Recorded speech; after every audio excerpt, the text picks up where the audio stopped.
How's it going, everybody? Bryan Alvarez here, After Dark Radio. It is June 4th, 2025. After Dark Radio is here every Wednesday, 2 Pacific, 5 Eastern on the Sports Byline Broadcasting Network, as well as YouTube and Twitch, f4wonline.com/YouTube. That is f4wonline.com/YouTube. And Twitch, twitch.tv/f4w video. You can watch the show on YouTube and Twitch live every Wednesday. And you can sign up for the Twitch channel for free using your Amazon Prime account. Just head to twitch.tv/f4w video. Hit that subscribe button, link your Amazon Prime account, and it is free. It is a free perk of your Amazon Prime subscription. And we got a lot to get into here today. No guest on the program today, but we do have a big list of guests coming up over the next couple of months. All sorts of different people, including Stan Deo is going to be returning. Ever since he was on the show, we've had stories every week about biblical, the Garden of Eden, and Noah's Ark and the Ark of the Covenant. Well, he's back on June 18th. We've also got a number of other guests that will be showing up and returning to the show as well. But today we are solo, and so I got a lot of news to get into here today, and you can join the show. If you would like to send us an email, the email address is brian@afterdarkradioshow.com. That is brian@afterdarkradioshow.com. Brian@afterdarkradioshow.com. And I got a big email bin full of unread emails, and I will get to all of them. If you email this show, your email will be read at one point or another. We got all sorts of different topics you can email us about. You can really email us about anything that's on your mind, but we've had some different suggestions of late. And one of them today is what true crime story have you, at least in part, lived? If you have something, you can send it to me, Brian@afterdarkradioshow.com. Perhaps somebody you know, perhaps you were witness to something, perhaps you worked with somebody. Anything bizarre, Brian@afterdarkradioshow.com. We're going to kick the show off after the break. After Dark Radio, Sports Byline Broadcasting Network.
We're back here on the show. Bryan Alvarez here, After Dark Radio. Sports Byline Broadcasting Network, twitch.tv/F4W video, F4WOnline.com/YouTube, live in all of these places every Tuesday, 2 Pacific, 5 Eastern.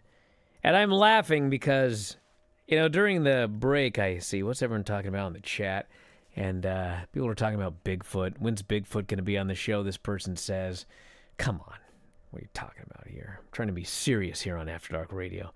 And a couple of other people making some Bigfoot comments. And then, during the break, producer Dom, he had an ironic thing that occurred, which I'm going to talk about here in just a moment. But first off, Ryan in Cumberland, who once was banned from this program, he's on the chat, and he just told this story about this parking garage where he works. They found a dead body there. If you've got a weird story, this happens every week. People will tweet something, or they'll do just a quick something or other in the chat, and then they'll always go, I don't think my story is good enough for the show. Listen, if your story is bizarre in any way, it is good enough for the show. So put it in an email and send it to me, Bryan@AfterDarkRadioshow.com. I'm going to miss it in the chat. I'm going to miss it on Blue Sky. If it's bizarre in any way, it doesn't have to be paranormal. Anything weird, send me your weird story. It may not seem weird to you, but it may very well be weird to other people. So Bryan@AfterDarkRadioshow.com. Start sending them in. Now, since we have no guest or co-host on this show, I'm bringing Dom up. Dom, what did you get in your email bin? I got an email from National Geographic. I don't know why, but I'm on their mailing list. And it had a bunch of, here's some recent headlines. One of them was about Harrison River County in British Columbia being the land of Sasquatch. Yes. And I asked you to send me the email, and you did. And it was funny because you emailed. I'm sitting here going, where's this email? Dom said he was going to send the email. I wait. Doesn't come through. Then I see a quick notification on my phone, but I still can't find the email. It got sent to spam. This message seems dangerous. My spam filter said, the danger of Bigfoot in Harrison Hot Springs. It says here, is Sasquatch real? Many residents of Harrison Hot Springs would say yes. British Columbia's Sasquatch capital, and it's got a bunch of stuff here about it. And the reason that I wanted Dom to send this to me is, Dom, you did some investigation into Harrison Hot Springs, and what did you find about their advertisement of Bigfoot? So, I Googled them really quick just because I know you're kind of near British Columbia, so curiosity got me. I go onto their, Department of Tourism website. You've got all the normal links about us, what to do, where to stay, and then after all those little quick tabs, big old photo overlooking a beautiful lake is a Sasquatch, and in bold letters, all caps, Land of Sasquatch. Land of Sasquatch. That's right. So the reason I bring it up is because I got a thing today that I was going to talk about, and it's funny you brought that up because, Filthy Tom was on the show for Observer Live, and he was asking me, because I want to get him on the show to talk about the Haunted Clown Motel. There is a alleged haunted clown motel in Nevada, and he was interested in it, and I guess he went on a road trip a while ago, and he spent the night there. And apparently there are a couple of different places in that area that are allegedly haunted. And so at some point, him and we will go on a road trip, and we will stay at these haunted locales. But, he's bringing that up, and then he says, are there any good books about cryptozoology or whatever? And I directed him towards a encyclopedia of cryptids by Lauren Coleman. And then he found out that Lauren Coleman has the Cryptozoology Museum in Maine. And so he thought, maybe I should go to that sometime. So hopefully he does that as well. We should actually do a live show from there at some point. Lauren Coleman has been on the show. But, the Cryptozoology Museum, if you drive anywhere in Washington, Oregon, California, I mean, there's Bigfoot museums. There's a Bigfoot museum in I think it's Boring, Oregon is the name of the town. It's either like Boring or Normal. It's some weird name. It's the fellow from Finding Bigfoot, one of the guys. Anyway, point is they're everywhere. And if you go to any gift shop around here, you go to a gift shop in the Space Needle, you go to a gift shop, there's always all sorts of Bigfoot stuff. It's a tourist attraction, just like this hot springs here. So I bring this up because we had another, I mean, they're weekly now, another credible Bigfoot sighting. We talked about the one last week here on the show. There was an alleged credible Bigfoot sighting. And, the credible Bigfoot sighting was giant, I believe they said hairy buttocks or something. It was preposterous. So this one, this is from Coast to Coast AM. Colorado Raft Tour Company claims to have recently captured footage of a hairy bipedal creature that some suspect was a Sasquatch. This video was shared by Colorado River Expeditions. An eyebrow-raising scene. It was released on YouTube. They claimed that this sighting occurred the previous day, coincidentally, as guides were out on their first river trip of the season. Asserting the video was not a digital manipulation nor the product of fakery, the company mused it, quote, appears to be real footage of Bigfoot in the upper Colorado River. Now, if you go to YouTube, you can search Bigfoot caught on camera on the Colorado River, real footage by River Guide. Okay, Bigfoot caught on camera on the Colorado River, real footage by River Guide. It's not hard to find. And with all due respect, it is the phoniest Bigfoot footage I've ever seen. The feeling from people who have watched it is 100% an attempt by this river raft touring company to try to get people to go on a river rafting expedition, hoping they will see Bigfoot. Because, I mean, what I want to say about it, look, I could just come on here and say, if you look at this footage, it's so obviously a man in a suit. It's so obviously fake. I could just come on here and say that and we move on. But I do want to say, because I've said this 1,000 times, of all of the different paranormal, UFOs, Bigfoot, Loch Ness Monster, fairies, elves, whatever, the one that I think has the highest likelihood of perhaps being real is Bigfoot. I live here in Washington State. I just went to a wrestling show in Spokane. I drove from Seattle to Spokane. It is nothing but millions and millions and millions of untouched acres of wilderness. I mean, there's so much wilderness out there. And I don't care if you went a mile in and camped and didn't see anything. There are so many, I mean, it's vast. So maybe, okay? But the best evidence, I believe, of Bigfoot is still the Patterson-Gimlin film.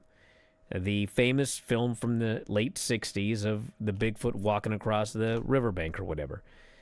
Everybody, they watch it, blah, blah, blah. And a lot of people go, it's a man in a suit and everything like that. And I don't know, maybe it's just me, but it does not look like a guy in a suit. And every time I see like this Colorado Raft Company thing, it's like if you watch this, it is so obviously a dude in a suit. And I just cannot understand people that look at the Patterson-Gimlin film and they go, you know what? That looks like this one here of this guy in a suit. The Patterson-Gimlin film doesn't look like a guy in a suit, okay? This footage from the River Raft Company, that's a guy in a suit. It's so patently obvious when for 1 second you look at it. I'm sure some of you were saying, well, I think the same thing about the, No, it doesn't look the same, everybody. I want you to watch them both and get back to me. After Dark Radio, Sports Byline Broadcasting Network.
Back in the show, Bryan Alvarez here, After Dark Radio every Wednesday, 2 Pacific, 5 Eastern, Sports Byline Broadcasting Network. At 4wonline.com/YouTube. Hit that subscribe button, everybody. Hit that subscribe button. And twitch.tv/F4W video.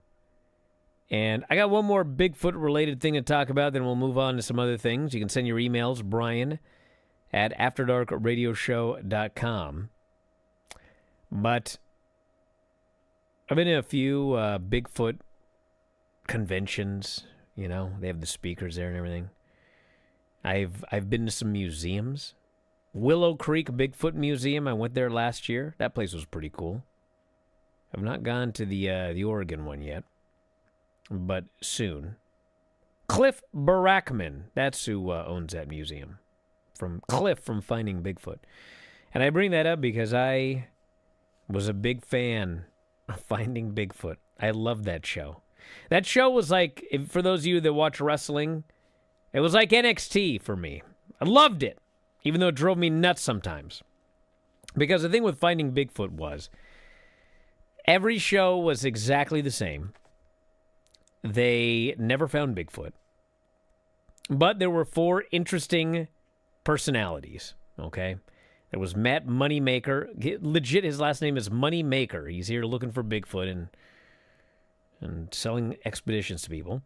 And then there's old Cliff, who's a longtime Bigfoot researcher who owns a Bigfoot museum. And then you had Bobo, you know, who was also, he's like a fisherman, but on the side he looked for Bigfoot, and he was a great character. And Renee, who was the scientist who didn't believe anything. So it was like I mean, it was exactly what you wanted in a show. 4 different personalities, all looking for Bigfoot. They never find him. They go out in the woods. They interview witnesses. They look for evidence, etc., etc. Just a fun show, okay? Fun show. So when it comes to Bigfoot, you know, what do people say that are skeptical? I need to see evidence. Okay, obviously we all do. We need to see evidence. There's no evidence that would convince, I would think, a jury that Bigfoot exists, but there's alleged evidence all over. All right, so Cliff shows up. He's got a plaster cast. Here's a big old plaster cast of a Bigfoot foot. Things, you know, 24 inches long or whatever, giant foot. It's got those dermal ridges like footprints, you know, like your fingerprints or whatever. And so when you have a piece of evidence like a plaster cast of an oversized foot, there are literally only 2 options, okay? One, is it a giant, hairy, man-like beast made this footprint? Or B, somebody faked it. That's it. I mean, there isn't any other option, right? It's either fake or it's a really big foot made the print. Okay. So, you know, you can argue whether or not that should be considered viable evidence or not. Some of these are very interesting, some of these plaster casts. So there's that. Then, you know, people, oh, there's some hair. We found some hair. So we checked it for DNA, and it came up, undetermined, or it's mystery. It's a mystery what the DNA, but that doesn't prove anything other than we don't know what it is. Or it could be corrupted. There's all sorts of things. So that's not really proof. You know, for DNA evidence to prove that a hair was from Sasquatch, you'd have to have an actual Sasquatch hair to compare it with. Otherwise, it just says it's unknown. That doesn't mean anything. So there's that. And, you know, we found these structures in the woods. Are they structures? Or did trees, you know, fall and just happen to fall? And the woods are big. You look long enough, you're going to find something that looks artificial. Is it really artificial? We don't know. None of this is good evidence, okay? But you could argue, hey, we found some weird hairs. We don't know what they are. Hey, we found a weird structure in the woods in the middle of nowhere. We don't know what it is. Hey, we found these giant footprints. We don't know what they are, okay? So all of that, it's like whatever. But I watch these shows, and I've talked about this before with Bigfoot and all sorts of different things. If you've got a bunch of researchers, it's the same thing with ghost hunting, okay? Ghost hunting, looking for Bigfoot, UFOs, whatever. The people that investigate this and the people that believe in this, they look at all of these different things that happen. They look for patterns, and they come up with ideas, okay? And then they start coming up with ideas, and before you know it, you have the line on the show, well, everybody knows Bigfoot does this. Well, everybody knows that UFOs. Well, everybody knows a lot. All of this stuff. They always say everybody knows. And the fact is we don't know, okay? And I bring this up because one of the things that always drove me crazy, because I'm about to turn 50. I'm old. You know, when I was a kid, 70s and 80s, you know, there were certain things in the stories of Bigfoot. And then as I got older, I kind of got out of it for a while, and then I get back in it, and there's all this new stuff, and it's like, what? What are you talking about? Wood knocks. That was the one that, you know, this is, you know, people now talk about wood knocks. There were no stories of wood knocks when I was reading about Bigfoot as a kid. This is a more modern thing, wood knocks. What is a wood knock? Well, you go out in the woods looking for Bigfoot. You're out in the middle of nowhere. You're in your tent, and you hear something hitting a tree with a log, all right? That's what you think it is. Something, you think, hit a tree with a twig or another piece of wood or whatever. It's a wood knock, okay? Well, people start going out looking for Bigfoot, and they hear these noises, and now it's like common knowledge. We know that Bigfoot does wood knocks to communicate. And I always heard this, and it drove me nuts because I was like, we don't know that. We don't know. First off, we don't even know if there is Bigfoot. If there is Bigfoot, we don't know if he's knocking a tree with another log or if it's whatever. Trees fall in the forest, and if you're there, they make a sound. Tree falls, hits another tree, you hear a knock. Doesn't mean it's Bigfoot. So the tree knock thing was always like, what do you mean we know? It drove me nuts. But that's what they said. Bigfoot, they do wood knocks to communicate. I heard this for years. Well,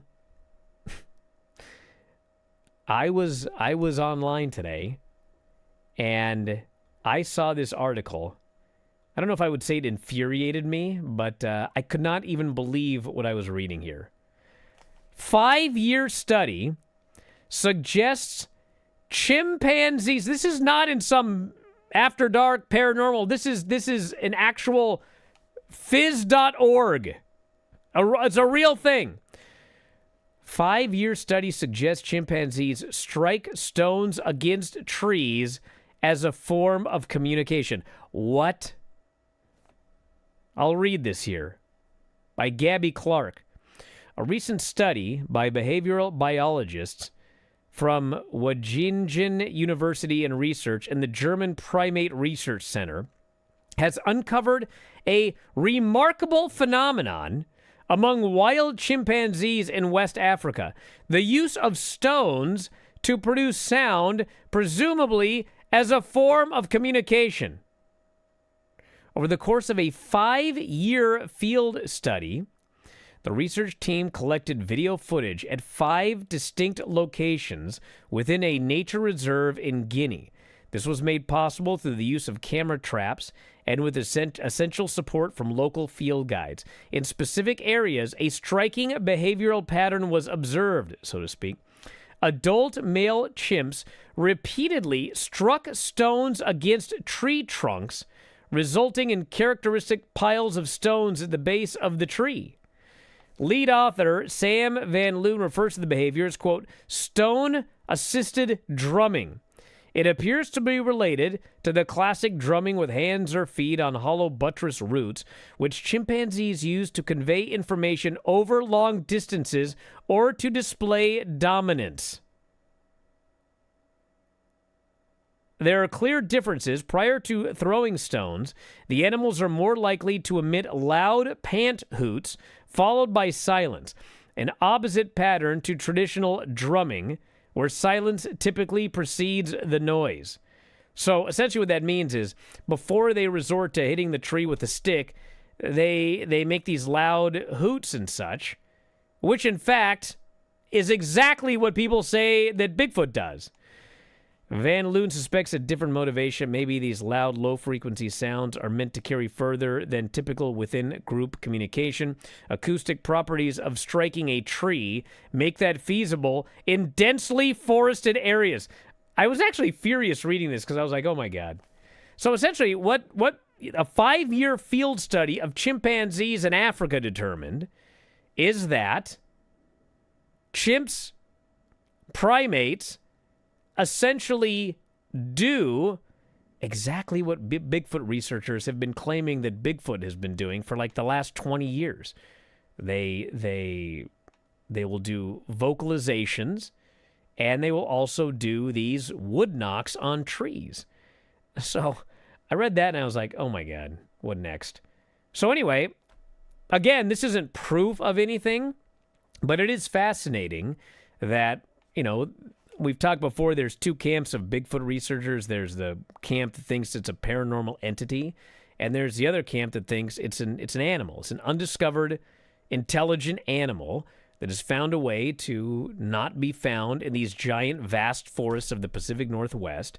And the people that go way out in the middle of nowhere and look for them, I mean, the behaviors that they see, which include vocalizations, wood knocks, these are actually the same behaviors that these primates are doing in the middle of Africa, which has now been documented. So anyway, what I'm going to do after the break, I'm going to find it. I'm going to play some vocalizations, alleged Bigfoot vocalizations here on this program. You ready for that? Back in a moment, Observer Live.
Back on the show, Bryan Alvarez here, After Dark Radio Sports Byline Broadcasting Network. Twitch.tv/F4W video, F4WOnline.com/YouTube. You want to hear some Bigfoot vocalizations? Allegedly, these are the Sierra Sounds by Ron Moorhead and Al Berry. In the early 70s, Al Berry and his longtime friend Ron Moorhead went into the woods of the Sierra Nevada mountains in eastern California, collected a series of Bigfoot vocalizations called the Sierra Sounds. You can find these all over the internet. Just search Sierra Sounds, and it's on YouTube and pretty much everywhere else. So here's a little bit of it. We're in for a night view.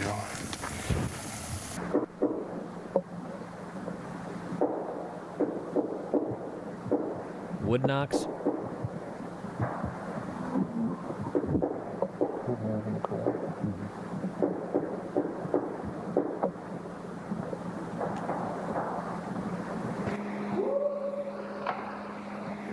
That was a whoop.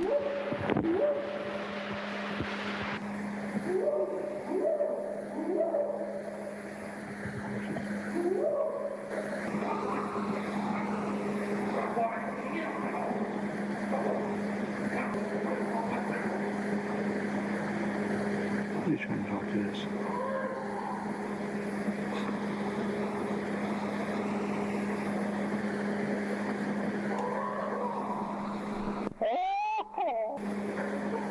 So a few of these, the ones that sound really close, are Ron Moorhead and Al Berry essentially making noises and seeing if whatever's out there will mimic them.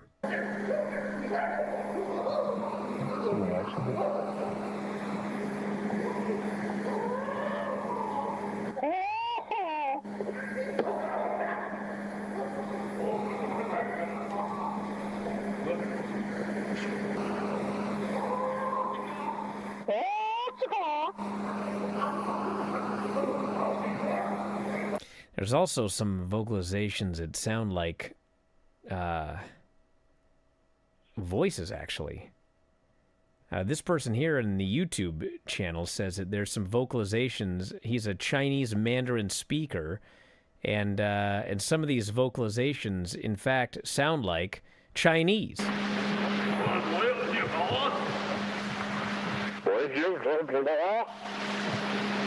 That first one, by the way, was the alleged Bigfoot, not Ron Moorhead or Al Berry. You can hear it again.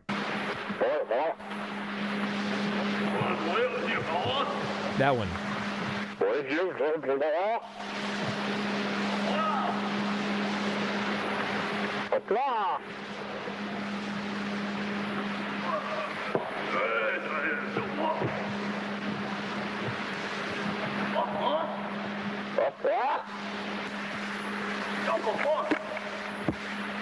So that's allegedly. You can hear more. There's minutes on end, but that's from the early 70s, from the Sierra Nevada mountains, and that's the best recording that people have come up with of this. But I mean, there's a million recordings online of the whoops and such that people have recorded from all over the place. But as far as like the actual vocalizations that sound like language, people have reported that, but that's, I think, the best audio that exists of something like that. So anyway, that's the Sierra Sounds. So if you have comments on any of this, you're welcome to send me an email, brian@afterdarkradioshow.com. And I think Ron Moorhead actually may still be alive. I'm not sure we could get him on the show, but it was at least as of a couple of years ago, so that certainly would be quite the interesting interview if we could pull that one off. All right, I wanted to mention this as well since we talked about it yesterday or last week. We were talking about the pyramids and possibly something being buried underneath. And the original story, you can look it up on Wikipedia. The alleged Hall of Records. The Hall of Records, a purported ancient library claimed to exist underground near the Great Sphinx in Egypt. Concept originated with claims made by Edgar Cayce, who of course claimed to be clairvoyant. And he said that refugees from Atlantis had built the Hall of Records at Giza to preserve their knowledge. And he had a whole story about it. And whether there's anything that Edgar Casey talked about, that's another story entirely. But, regardless of what he claimed, the fact is that for, forever, there have been stories of, hey, there's, a hidden chamber underneath the Sphinx. There's a hidden chamber underneath the Great Pyramid. What could it be? Is there anything under there? Is there actually a Hall of Records? And they have found chambers underneath the Great Pyramid. Now, the problem is, the Great Pyramids, these are obviously historical sites, and you can't just go in there and start digging. There's the, I believe it's the Egyptian Department of Antiquities. I mean, you got to get all sorts of permission to do really anything other than just looking at it. But this from the Daily Mail. The mystery of an underground city beneath Egypt's pyramids deepens as scientists have shared new details about what might lie more than 4,000 feet below the surface. A team of Italian researchers claimed they uncovered giant vertical shafts wrapped in spiral staircases and a massive limestone platform containing two enormous chambers with descending channels resembling pipelines. During a news release briefing released Saturday, researchers said a water system had been identified beneath the platform, located more than 2,000 feet below the Khafre Pyramid, with underground pathways leading even deeper into the earth. The team used radar pulses to create high-resolution images deep into the ground beneath the structures, the same way sonar radar is used to map the depths of the ocean. While the bombshell claims have been dismissed by other experts as false and exaggerated, the team believes there is, quote, an entire hidden world of many structures more than 2,000 feet below the water system. When we magnify the images, we will reveal that beneath it lies what can only be described as a true underground city, says Corrado Malanga from Italy's University of Pisa. So this is not some weird dude. I mean, he's at the University of Pisa, and he's doing actual work here. His work, it has not been peer-reviewed, that's important, has suggested the Pyramid of Khafre might conceal undiscovered secrets.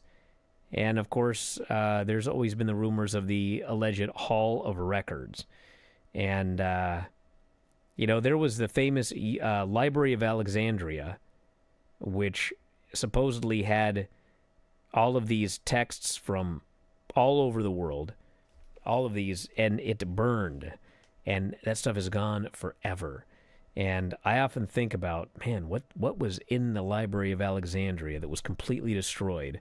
And if there is at some place on this earth, like, not necessarily like everything that was in the Library of Alexandria, but perhaps copies of certain things that have never been seen, that certainly would be incredible. So I don't know if we'll ever find anything. I don't know if there's anything under there, but there certainly appears to be at least chambers of some sort.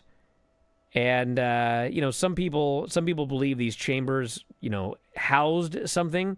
Others believe, well, the way the pyramids were constructed, I mean, it's more likely that these empty spaces were there for a, I guess, something in terms of building and architecture as opposed to actually housing something.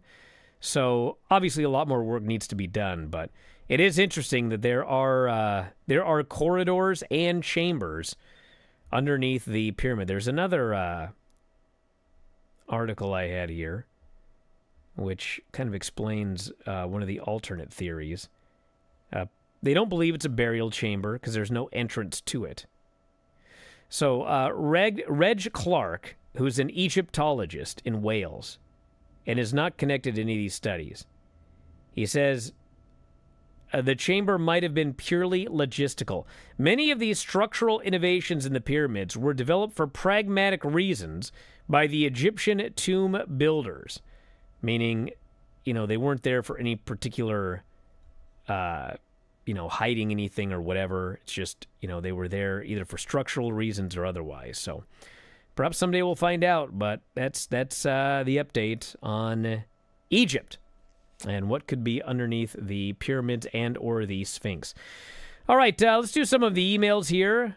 Brian at afterdarkradioshow.com is the email address. And you can always send me emails anytime you want. I got a lot here that I got to go to from back in the early days of this program. We got emails dating back to March 19th. So if I've not read yours, I will be getting to them here. But I do want to read a quick one that came in today, because this will be the topic of a future show at some point. Wes here says, I would love for you to talk about Sam the Sandown Clown. If you have not before, it's a totally insane story. I love the idea of him being an alien or an interdimensional being. A simple Google search will give you all you need to know. I wasn't sure what article to send. Would love to hear your theories on it. Could just be the imagination running wild or something a lot wilder. We have, in fact, talked about the Sandown Clown on this program since the reboot. So if you go back in the archives at WrestlingObserver.com or Apple Podcasts or Spotify, look in the show notes, and one of them I talked a lot about the Sandown Clown. But I love that story because I love the stories of things that are just like so bizarre. Like, it's one thing to talk about Bigfoot, big hairy man in the woods, but a clown, a spaceman with a helmet and like antennas and, you know, a clown outfit. These are the stories I like because, again, who would make that up? So we have not done we've not interviewed anybody about the Sandown Clown. I would like to, but the other guy that I would like to interview is Joshua Cutchin, who has written a new book. He's actually been on the show back in the old days when we originally did this, but he's got a new book called Fourth Wall Phantoms, which I have not read yet, but I've read about it, and I need to read this book. So Fourth Wall Phantoms, you know, it's basically a book about all of the weird things. Okay, Bigfoot, Loch Ness Monster, whatever. What about I saw the actual Grim Reaper in the cloak, with the scythe, with the skull. Preposterous. It's ridiculous. But people report seeing this. Or we talked about a couple of weeks ago, you know, the completely made-up entity, Slender Man. It was made up on the internet. It's 100% fake. Well, then it turns out, you know, there have been people that have actually reported seeing the Slender Man. Well, these things I'm fascinated by because it suggests that, it suggests many things. It could suggest that people are making up stories. It could suggest that people are out of their minds. Or it could suggest that maybe all of this stuff, there's something to it where you're seeing a phenomenon of some sort. There is no such thing as Bigfoot. There is no such thing as UFOs. There is no such thing as fairies. But there is an overall phenomenon that exists that causes people to see various manifestations of this or that. I've always been fascinated in that, and I need to get Joshua Cutchin here on the show to talk about it. And you can check out that book on Amazon, Fourth Wall Phantoms. As noted, he's been on the show before, and we got to get him on again. Back in a moment with more After Dark Radio, Sports Byline Broadcasting Network.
A true crime story here from James to wrap up the show. Says, I used to work with a woman, really nice and fun to be around. She used to have a pretty bad drug addiction, but cleaned herself up, left her boyfriend, moved away, started working in my job. Well, she relapsed, went back to her boyfriend, quit her job. Other coworkers would see her around town, said she wasn't doing well at all. About a year or so ago, there was a murder in a neighboring town. Dealer found religion, wanted to stop selling. He broke the news to one of his buyers, someone he thought was a friend. The customers he told this to lured him out to the woods somewhere and murdered him. I heard the story but didn't know the victims or the perpetrators up until a couple of months ago. Someone asked how she had been doing, and they hadn't seen her around lately. Turns out she and her boyfriend were the perpetrators, and she had been in prison for some time now. This was his coworker. I was shocked. The person I worked with wouldn't hurt a fly. And essentially says, say no to drugs. Well, yeah, I mean, not good. Not good. So if you've got stories, you're welcome to send them here, Bryan at AfterDarkRadioshow.com. And we'll read more as the weeks go by. But we're going to wrap it up here for today. And as always, if you want to hear past episode of this show, you can go to WrestlingObserver.com, go to the radio show archive, and if you go to WrestlingObserver.com and sign up there, every single After Dark we've ever done, starting when we first started this show back in 2011, they're all up there archived. If you want just the most recent shows, you can subscribe to WrestlingObserver.com or subscribe to us on Apple, Spotify, or YouTube. And the addresses are f4wonline.com/Apple for Apple Podcasts, f4wonline.com/Spotify for Spotify, f4wonline.com/YouTube for YouTube. New shows every week. If you're a wrestling fan, it's even better. 84 podcasts a month. Check it out. And, of course, thanks, everybody, for listening. We'll talk to you next time. After Dark Radio Sports Byline Broadcasting Network.